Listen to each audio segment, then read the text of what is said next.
uphinde impendulo yakho Just be sure. ibe mfishane ungalandi indendene ufake exoxa mfana njengesoka awuthi uthemba isoka Kunjalo.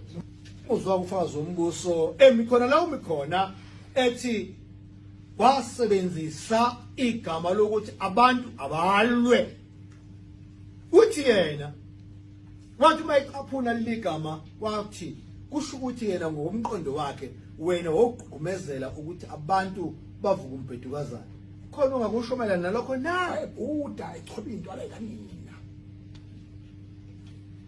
Esabonga futhi isa.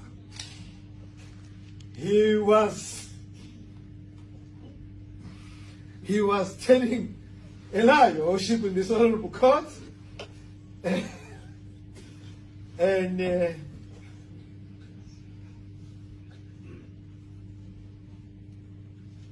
not telling the truth, your worship.